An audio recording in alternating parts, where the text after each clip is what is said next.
10 айды көп деп айттым эле. Бул менин айткан оюм эмес. Бул мен элдин айткан оюн айтып атам. Анын ичинде мен өзүм дагы оюм туура келген үчүн элге ошол маселени аткаруу бийлигине жеткирип атам. Кече сөзүндө урматтуу Садыр Нургалиевич айтып кетти. Мен 6 ай Дасафты окугам депчи.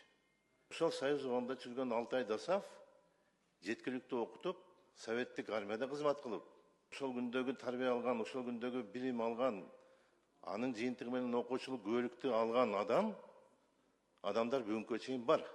Бир дагы авариясы жок, бир дагы машинасын чийбеген айдоочулар бар. Мына ошолордун үнүн биз бүгүн айтып атабыз. Коомдук талкууга койгула кайра. Азыр айдоочулук күбөлүк кимде жок? Ар бир үй бүлөдө, ар бир жаранда бар. Ошол керек. Анан эми ошону сен каалайсыңбы, каалабайсыңбы, оңай окуйсуң деген негизи туура эмес.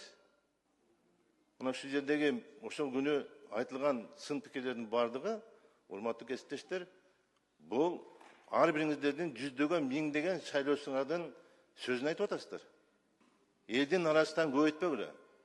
Азыр мына бүгүнкү күнгө чейинки кылынып аткан иштердин бардыгы мамлекетте өсүү болуп атат. Профитмен чыгып атабыз. Ички дүң продукциясы 1,5 триллиондан 2 триллионго чейин жетип атат. Бюджетибиз триллиондан ашты. Биз сүйүнүп атабыз буга. Бирок ушуну совет берип, өзүнүн акыл деңгээлин айтып, мындай кылбасак болбой калды деген сунуштап аткан адамдар бул маселени туура эмес жакка апарып жатат.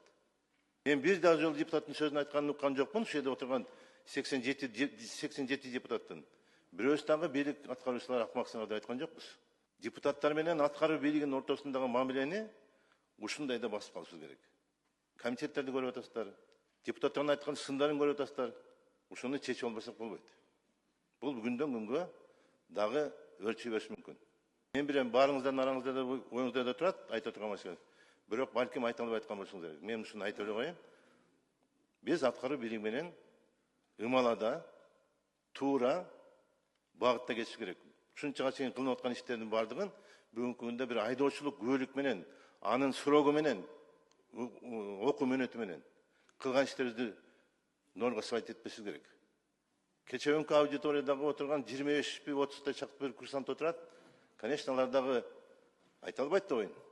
Анан чуркап келип ушинтип микрофондо өзүнүн мен ачка топтогонго мен муктаж эмесмин азыр. Ошондой эле мен кесиптештерим да ошондой болуш керек.